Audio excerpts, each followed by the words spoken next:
Aku anak Allah. Aku punya Roh Kudus. Dan apabila engkau punya anak Allah, engkau adalah anak Allah, engkau berhak menerima janji.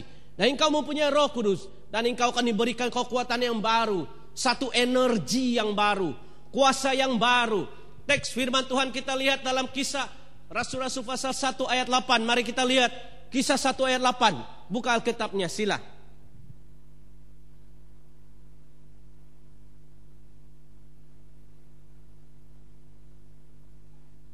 Hamba Tuhan Andy tolong bacakan Kisah 1 ayat 8.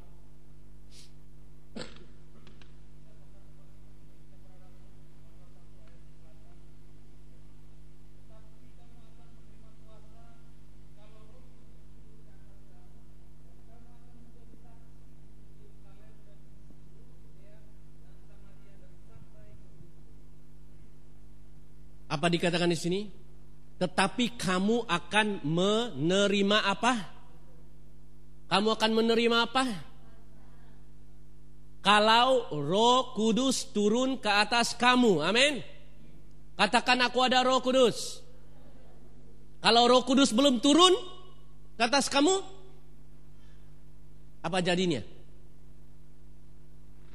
Apa jadinya? Hai jemaat Tuhan, jawab saya. Kalau Roh Kudus belum turun ke atas kamu, apa jadinya? Kamu akan menerima kuasa kalau Roh Kudus turun ke atas kamu. Dan kamu akan menjadi saksiku. Dalam kehidupan kita ini saudara, ada orang yang sanggup beli miliaran, jutaan untuk memperoleh kuasa. Dia pergi ke dukun Kristen, dia pergi ke dukun ini, dukun E dan dukun B untuk minta perlindungan terhadap perusahaannya. Dia katakan dukun ini ada kuasa. Oh, dukun ini hanya ambil batu-batu kelikir di tepi pantai, di tepi laut. Wah, dia agak unik ya. Ini batu ya. Dia ambil kelikir di belakang rumahnya. Baru dia datang kepada kamu dan katakan, oh ini batu adalah batu yang berkuasa. Diambil daripada Tasik Kalimutu di timur sana.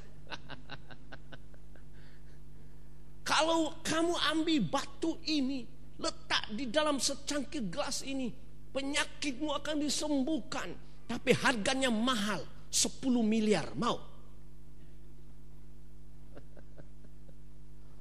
Dan orang bilang, oh ini 7 akar yang saya ambil daripada Gajah Mada sana, daripada supermarket Matahari sana.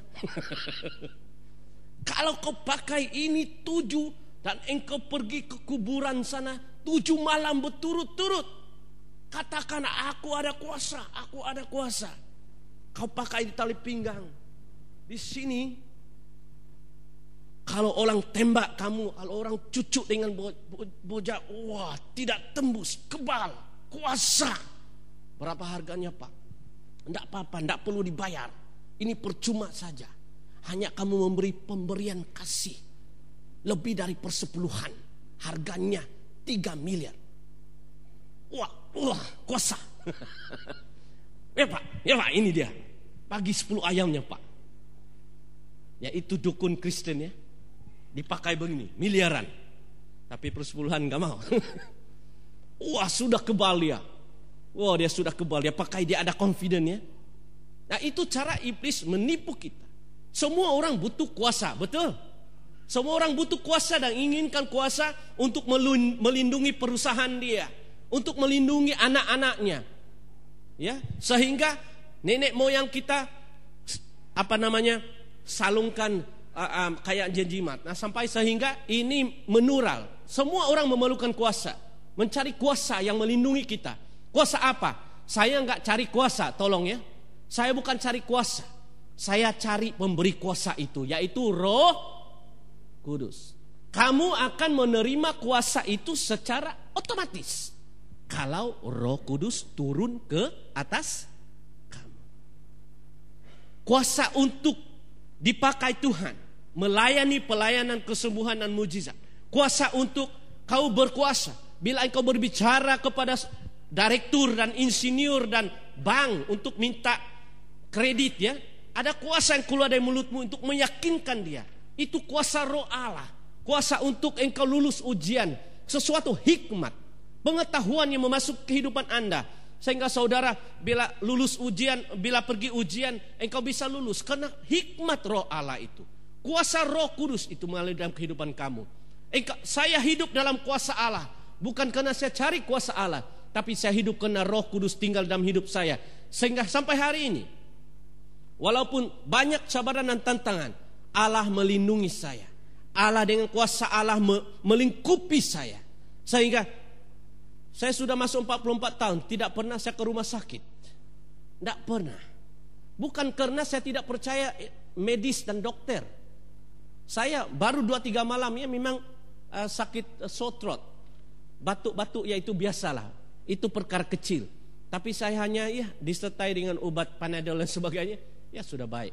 Saya bilang, Tuhan, saya akan khotbah nanti di Samarinda. Macam mana ini Tuhan? Saya belum sehat nih Tuhan.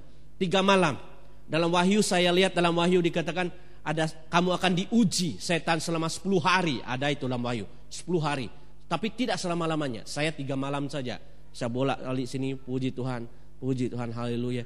Dan hari ketiga saya sudah disembuhkan oleh Tuhan. Itu hari Kamis ya. Dan hari Jumat saya sudah ke sini. Masih lagi sedikit-sedikit ya Ibu Pendeta bagi saya. Ini apa nih?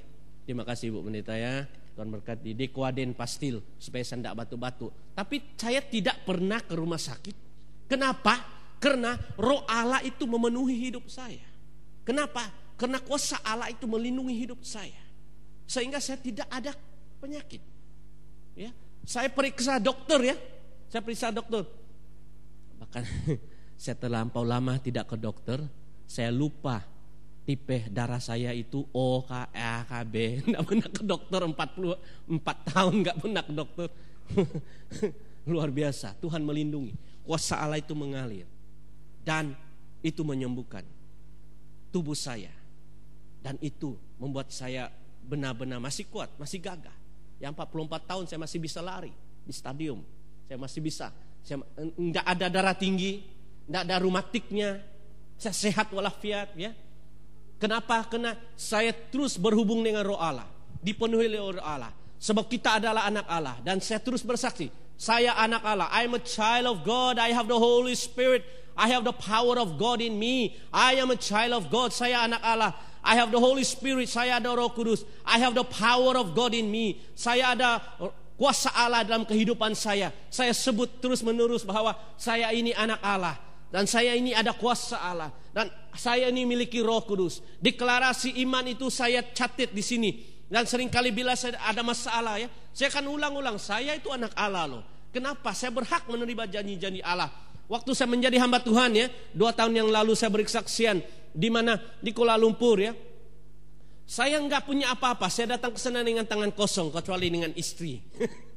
Dengan istri saja.